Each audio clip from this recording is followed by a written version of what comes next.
तो पहली बार मुझे बिहार के सबसे बड़े ऑडिटोरियम के अंदर आप जैसे दमदार लोगों से मिलने का मौका मिलेगा। ऊपर वाले ने इतना शानदार मौका दिया, उसके लिए बहुत बहुत धन्यवाद। कैसे हम लोग देखिए, वैसे तो हमारे लोगों में कोई प्रॉब्लम है नहीं, लेकिन यहाँ पे कई देर से कुछ लोग बोल रहे थे कि जोरदार तालियां, जोरदार हल्ला। मुझे बताइए, क्या तालियां और हल्ला बचाने की जरूरत है क्या? यस, अभी मन बचाइएगा।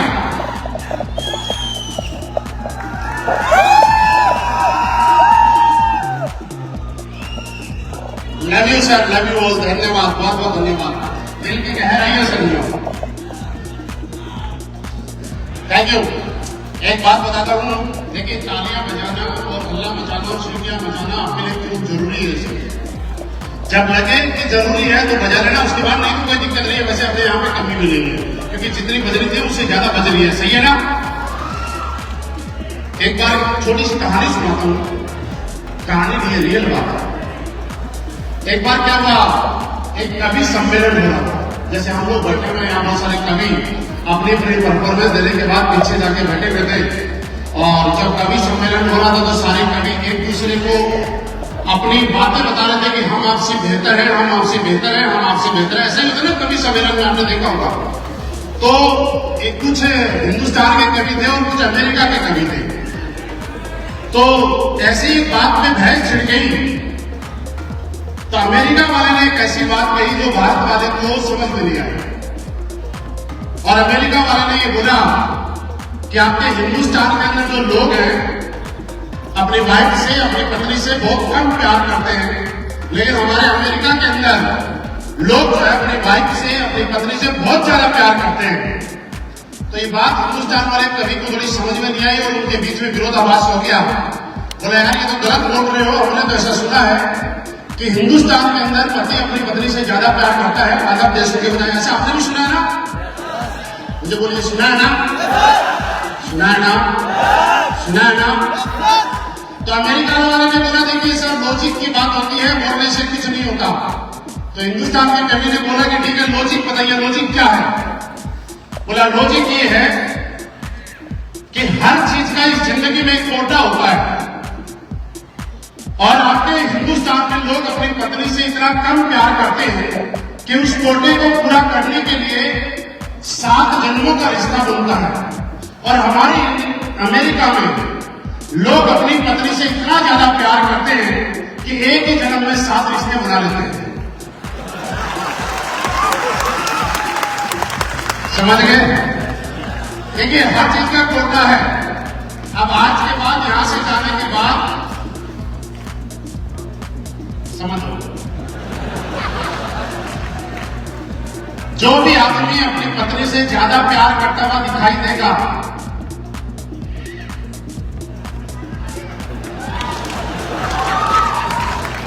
तो इसका मतलब क्या है?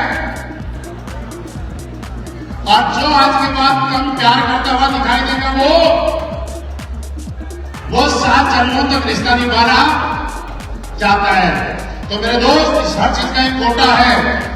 जो आदमी जितना जल्दी कोटा पूरा कर लेगा, उसका फायदा है। ताली का भी कोटा है, हल्ले का भी कोटा है, मेहनत करने का भी कोटा है, प्लान का भी कोटा है, फॉलोअप का भी कोटा है, मीटिंग में बैठे रहने का भी कोटा है। आप कौन सा कोटा कब पूरा कर जाओगे, ये आपके हाथ में।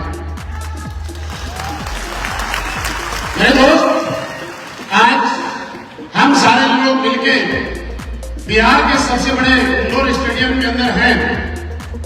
और जब मुझे पता चला कि बिहार टीम इतने बढ़िया से काम कर रही है और बहुत कम टाइम के अंदर आप पूरे हिंदुस्तान का स्लिमेस्ट वेलनेस की टीम, एक से बढ़कर एक टीम टॉप पे जा रही है, बड़े बड़े अचीवमेंट ले रही है, टॉप पे दिन दुगुनी रात चौगुनी तरक्की कर रही है। लेकिन जब मुझे यह महसूस हुआ और मुझे देखने का मौका मिला कि बिहार टीम जो है बाकी टीमों से ज्यादा स्पीड से तेज बढ़ रही है, और मैं आपको बताऊं कि मैं आज आपके बीच में इसलिए हूं कि बिहार की धरती पे आप हो, इसके बारे में प्राउड फील करना। बिहार की जमीन पे आप हो, बिहार की धरती का पानी आप पीते हो, ये आपके लिए बहुत बड़ी गौरवान्वित करने वाली बात है दोस्त। और वो इसलिए है कि आज देश की सत्ता पे कौन राज करेगा ये डिसाइड बिहार की धरती के दूर होता है कि नहीं होता, मुझे बताओ। इसलिए जब चुनाव आते हैं तो सारे नेता यही जोर लगा देते हैं, लगाते हैं ना। और आने वाले टाइम में हिंदुस्तान में टॉप नंबर 1 पे कौन सी कंपनी रहेगी ये डिसाइड आज का ये होल्ड कर रहा है।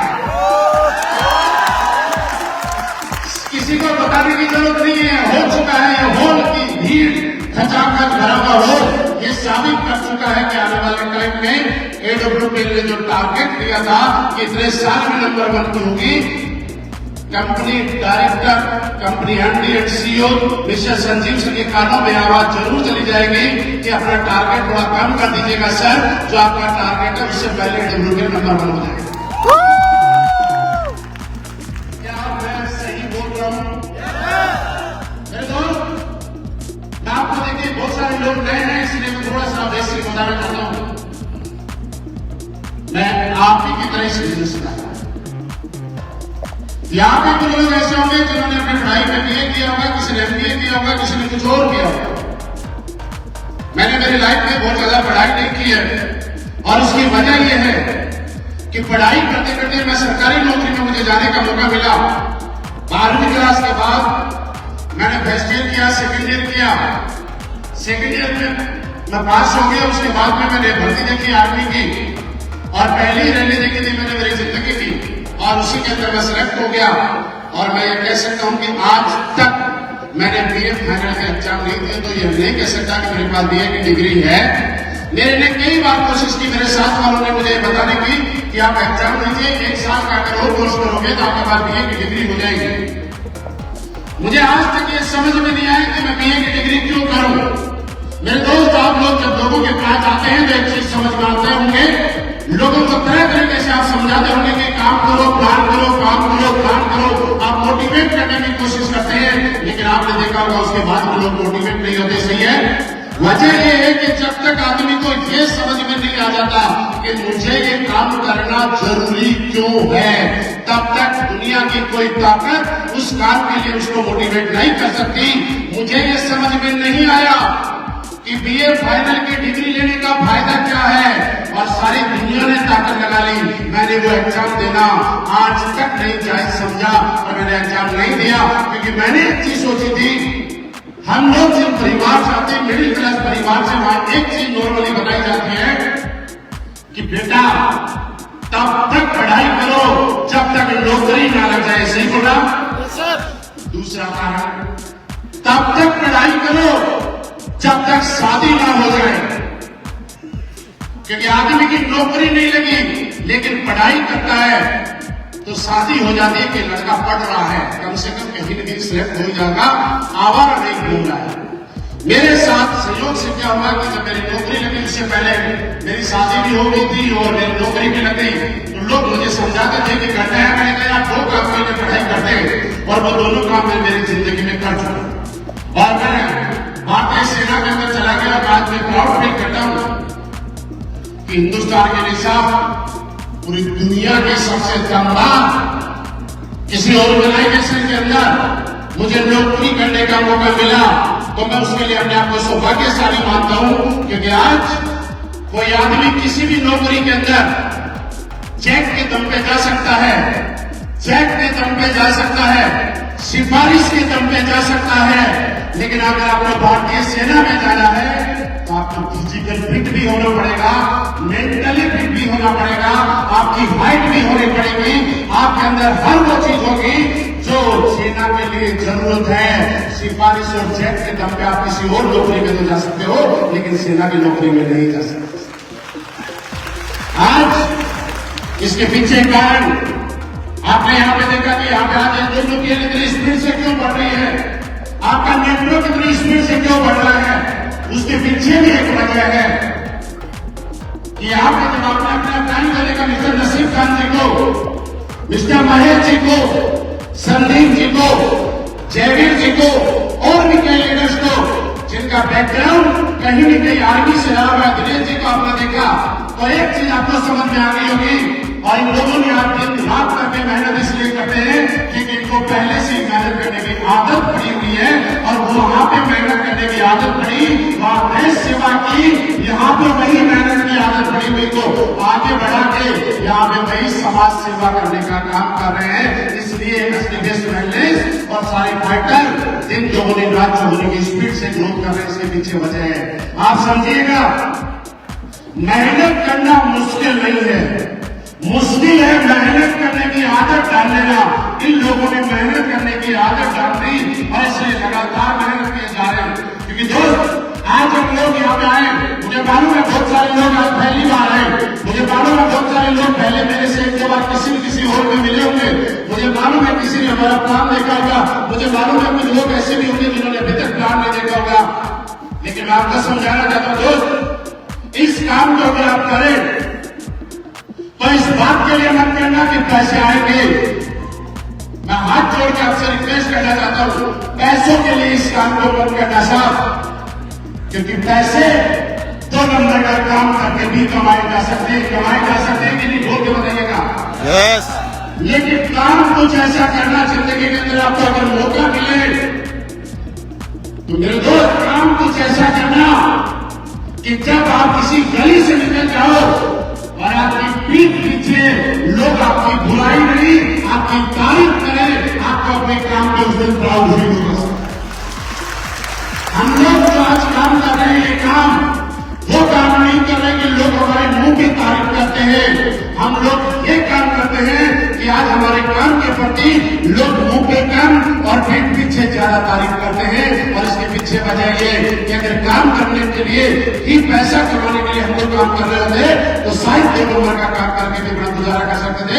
लेकिन यहाँ पे एक भी आदमी ऐसा नहीं है जिसने इस रास्ते को चुनना पसंद किया।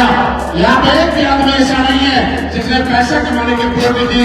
सबसे पहले आप समझिएगा कि आज जब तक आदमी को कितना ही मोटिवेट कर ले, या कौशल जी कुछ भी बोले, मैं कुछ भी बोलूं, नसीब खान जी कुछ भी बोले, लेकिन एक चीज याद रखना यार, जब तक आपका दिल गवाही नहीं देगा ना, तब तक आप दुनिया में कामयाब नहीं हो पाएंगे और काम के प्रति आपकी रुचि नहीं हो पाएगी।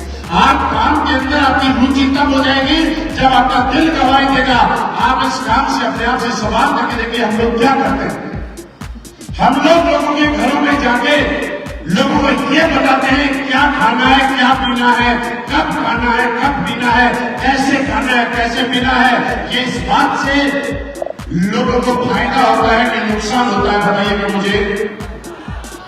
आप मुझे बताइए, जब लोग सब जगह से परेशान हो जाते हैं, हार जाते हैं, थक जाते हैं, जिंदगी की उम्मीद छोड़ देते हैं, आज असली वेलनेस ने एक ऐसी संजीवनी बूटी, एक ऐसा अमृत बना के हमारे हाथ में दिया हुआ है, एक रस के रूप में, जो आपके डाइकोडोप के रूप में है, इम्यूनोडोप के रूप में है, थंडरब्लास्ट के रूप में है, डाइनोडोप के रूप में है। जब आप किसी परेशान आदमी को प्रोडक्ट देते हैं और जो आदमी चल नहीं पाता, जब वो दौड़ने लग जाता है तो लोग पूछते हैं कि आप इतने पैसे क्यों कमाते हो। मैं बताता हूँ, जो चल नहीं पाता था जब वो दौड़ता है तो उसकी दुआओं का असर हो गया।